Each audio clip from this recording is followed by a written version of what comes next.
গল্পস্বল্পে আজ আপনাদের জন্য রয়েছে শীর্ষেন্দু মুখোপাধ্যায়ের লেখা ছোট গল্প সম্পূর্ণতা। ঠিক পুরুষের মতো গলায় একজন বয়স্কার নার্স চেঁচিয়ে ডাকছিল, অমিতাভ গাঙ্গুলিকে, অমিতাভ গাঙ্গুলি। বাবার মুখ নোয়ানো, হাতের উপর থুতনি রেখে বোধহয় চোখ বুজে আছে। ডান গালে স্টিকিং প্লাস্টারে সাটা তুলোর ঢিবি। ডাক শুনে মুখ তুলে শমিকের দিকে তাকালো। শমিক উঠে 2 পা এগিয়ে থতমত গলায় বলে, এই যে এখানে। নার্স হাতের কাগজটার দিকে চোখ রেখে বলে, ক্যান্সার, 3rd স্টেজ, কিছু করার নেই। তাহলে? শমিক প্রশ্ন করে। উত্তর অবশ্য পায় না। নার্স পরের নাম ধরে ডাকছে, নওল কিশোর ওঝা। বাবা ওঠে। কি বলল? শমিক যথার্থ বুদ্ধিমানের মতো বলে, কত ভুলভাল বলে ওরা, এর রোগ ওর ঘাড়ে চাপিয়ে দেয়। 3rd স্টেজ না কি যেন বলছিল? বাবা ধীরে ধীরে বলে, রোগটা প্রাইমারি স্টেজে আছে আর কি, ওষুধ পড়লেই সারবে। হাসপাতালের বাইরে এসে শমিক বলে, ট্যাক্সি নেব বাবা? ট্যাক্সি কেন আবার? 3 নম্বরে উঠে শিয়ালদা চলে যাব। শিয়ালদার হোটেলে ফিরে বাবা তার প্যান্টের ক্রিজ ঠিক রেখে যত্নে ভাঁজ করল। হ্যাঙ্গারে টাঙালো জামা, লুঙ্গি পরতে পরতে বলল, 3rd স্টেজ মানে কি প্রাইমারি স্টেজ? হ্যাঁ, তবে যে বলেছিলি ওরা ভুলভাল বলছিল। শমিক অত বুদ্ধি রাখে না, তাছাড়া তার নিজেরও বুকের ভেতরে একটা কি যেন উতলে পড়ছে। 3টে বোন বিয়ের বাকি, 2 ভাই স্কুলে পড়ে। তার নিজের বিয়ে পাশ করতে এখনো 1 বছর, যদি আদৌ পাশ করে। এবং এই অবস্থায় বাবাজি বোধহয় চললেন।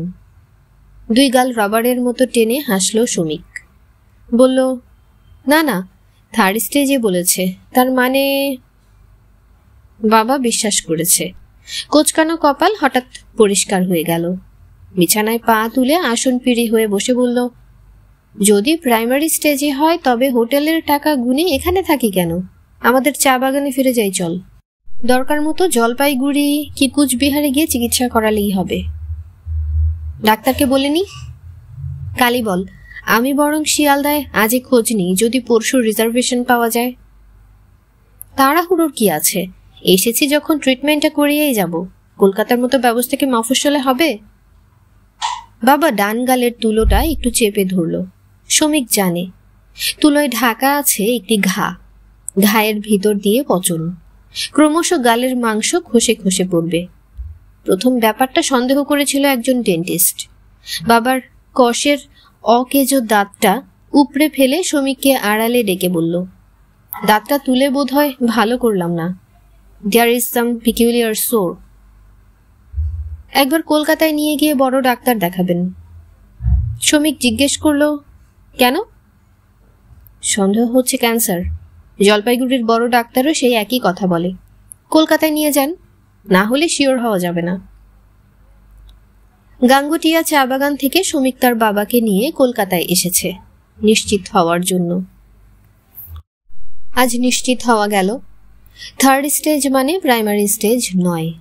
শমিক জানে, বাবা জানে না। পরদিন বাবাকে হোটেলে রেখে একা হাসপাতালে গেল শমিক। বহু কষ্টে দেখা করলো ডাক্তারের সঙ্গে। ডাক্তার সব শুনে হাসলেন। হাসপাতালে রেখে লাভ কি? সারবার হলে নিশ্চয়ই রাখবার চেষ্টা করতাম। যে কয়দিন বাঁচেন আপনার বাবাকে আপনাদের কাছেই রাখুন। যা খেতে চান দিন, যা যা করতে চান সব করতে বলুন। Make him happy.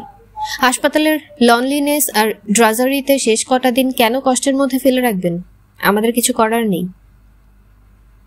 আপনি শিওর যে এটা ক্যান্সার? ডাক্তার হাসলেন।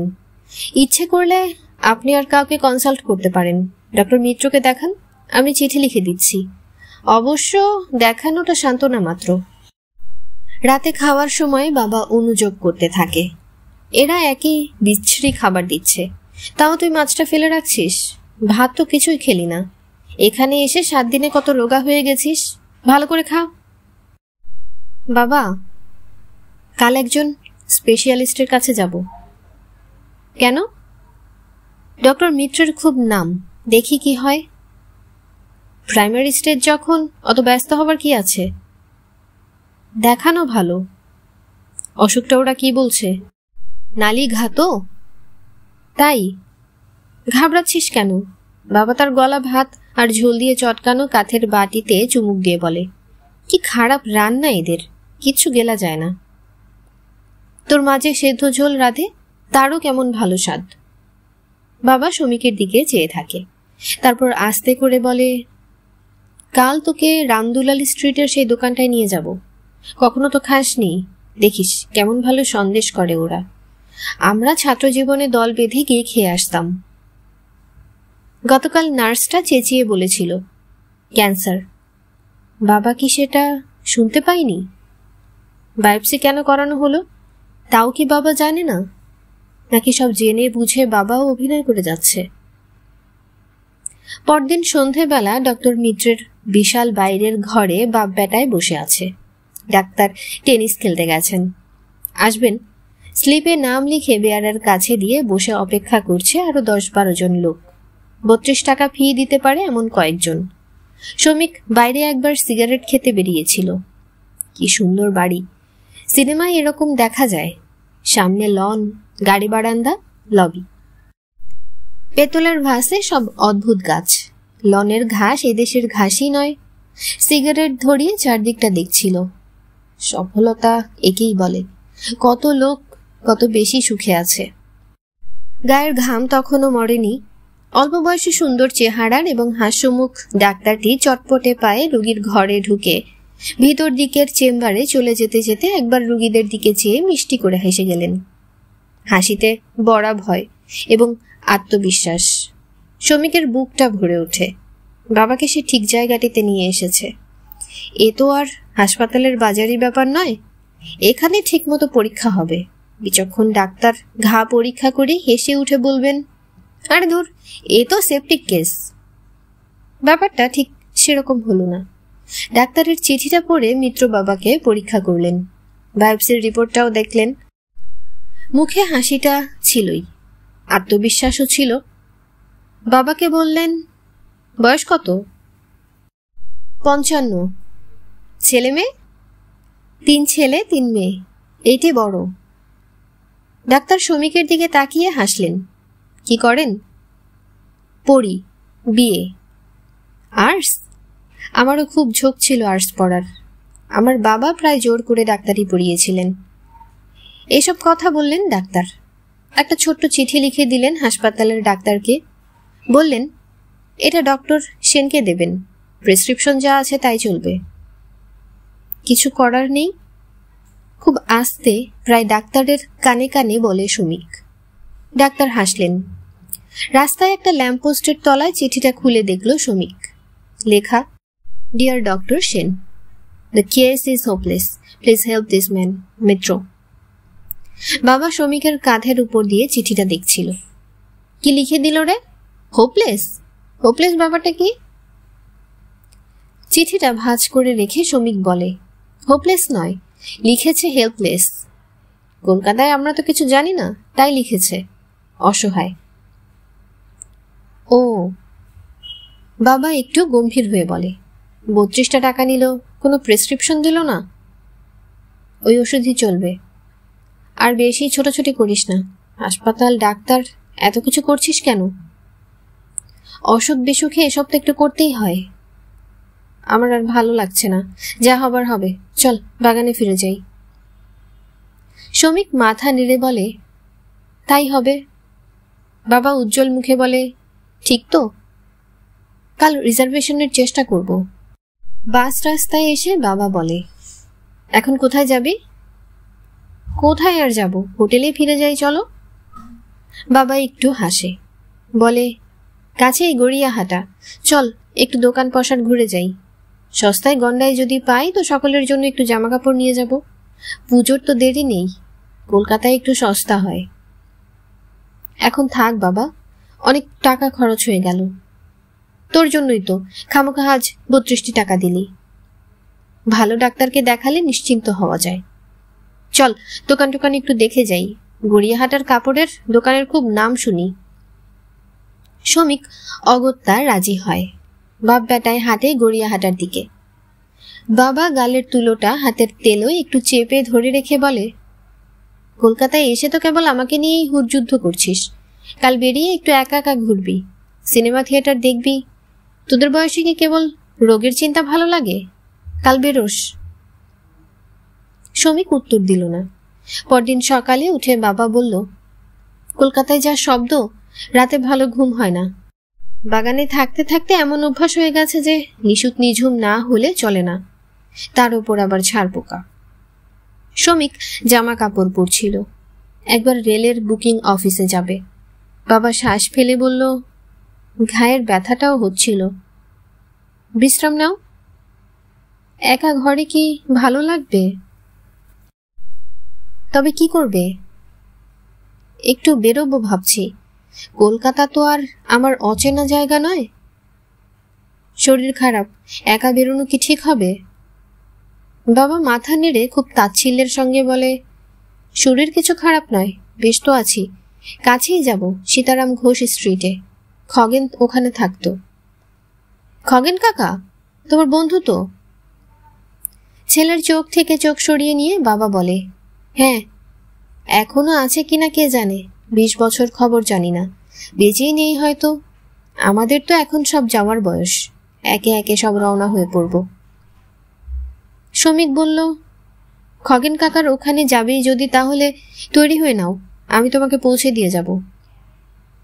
বাবা একটু অবাক হয়ে বলে, তুই সঙ্গে যাবি? না হলে তুমি একা এই ভিড়ে যেতে পারবে নাকি?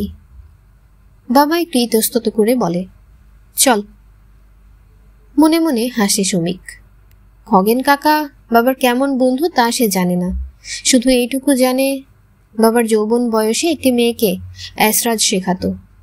সেই মেয়েটির প্রতি এক প্রগাঢ় দুর্বলতা জন্মেছিল, কিন্তু বাবা তাকে বিয়ে করতে পারেনি। বিয়ে করেছিল খগেন কাকা, সে ছিল বড়লোকের ছেলে। এই ঘটনা বাবা মাকে গল্প করেছিল, মায়ের কাছে তারা শুনেছে। খগেন নামটা শুনেই পূর্বাপর মনে পড়ে গেল। সীতারাম ঘোষ স্ট্রিটে বাড়িটা খুঁজে পেতে অসুবিধা হলো না। বিশাল বাড়ি, সিঁড়িতে এবং দেওয়ালের নিচের দিকে এখনো মার্বেল পাথর দেখা যায়। মস্ত দরজা হাঁ করে আছে।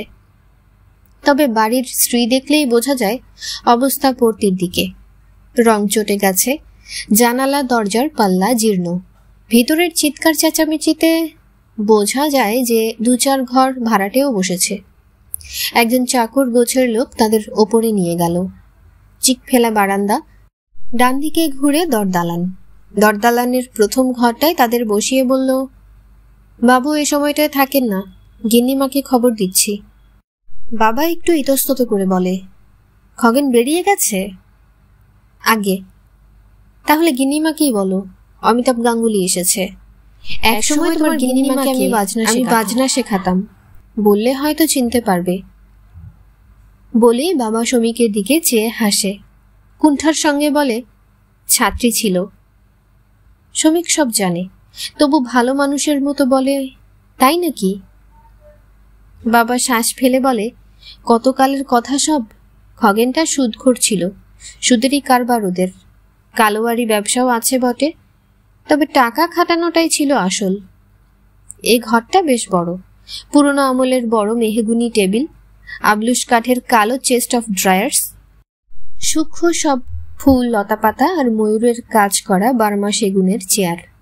চেস্ট আর ড্রয়ার্সের ওপরে একটা ঢাকনা দেওয়া বাদ্যযন্ত্র রয়েছে, দেখলেই বোঝা যায় যে এটা এসরাজ। পাশে একটা তবলা আর পেতলের ডুগি। গদি মোড়া হয়ে বীরের উপর ঘুমোচ্ছে। বাবা এখনো গাঙ্গুটিয়ার সন্ধ্যের পর মাঝে মাঝে এসরাজ নিয়ে বসে। শ্রমিক তবলা ঠোকে। বাবা হঠাৎ আপন মনে মাথা নেড়ে বলল, চিনতে পারবে না বোধহয়। কে চিনতে পারবে না? কমলা। কতকালের কথা। বলে বাবা অপ্রতিভ মুখখানা ফিরিয়ে নেয়। গালের তুলোটা হাতের তেলোয় চেপে ধরে, বলে, চেহারাও পাল্টে গেছে। নিচের তলার ভাড়াটেদের গলার শব্দ হচ্ছে, কিন্তু ওপর তলাটা নিস্তব্ধ। সম্ভবত এ বাড়িতে লোকজন বেশি নেই। একটা ধূপ ধুনোর গন্ধ আসছিল। একবার একটু পুজোর ঘন্টা নাড়ার শব্দ এলো। বাপ বেটায় বসে থাকে মুখোমুখি। শমিক বাবার দিকে তাকায় তো বাবা চোখ সরিয়ে নিয়ে দেওয়ালের অস্পষ্ট পুরনো অয়েল পেইন্টিং দেখতে থাকে। হঠাৎ আপন মনে বলে, নেই নেই করেও এখনো অনেক আছে। এই বাড়িটার ভ্যালুয়েশনই 5-7 লাখ টাকা হবে, অথচ সুদের কারবারির নাকি ভালো হয় না। এরা তবে এত ভালো আছে কি করে? শমিক একটু হতাশ হয়। পুরনো প্রেমিকার বাড়িতে বসে আবার এ কি রকম বিষয় কথাবার্তা। একটু পরেই সে আসবে। কাপা বুক, স্মৃতি আর অধৈর্য নিয়ে বসে থাকার কথা এখন। তেষ্টা পাবে, কথা হারিয়ে যাবে, দৃষ্টি চঞ্চল হবে। এই সময় বাড়ি ভ্যালুয়েশনের কথা মনে আসবে কি করে? বাবা শমিকের দিকে তাকিয়ে বলে, তোর দেরি হয়ে যাচ্ছে না? হোক দেরি। শমিক দৃশ্যটা দেখতে চায়। বাবা যদি কণামাত্র খুশি হয়, যদি প্রেমিকাকে দেখে একটু মাত্র জীবনী শক্তি আহরণ করতে পারে, তবে শমিকের বুক ভরে যাবে। সে মুখে বলে, না, দেরি হচ্ছে না। রিজার্ভেশন যদি না পাস? পাবো না ধরেই নিয়েছি, গাড়িতে যা ভিড়, না পেলে ব্ল্যাকে কিনে নেব। আবার গুচ্ছের টাকা নষ্ট, কাল কাপড় জামায় অনেক বেরিয়ে গেছে। শমিক হাসল। আবার বিষয়ী কথা, মুখে বলে, সে তো তোমার জন্যই। অত কিনতে কে বলেছিল? বাবা অপ্রতিভ হাসে।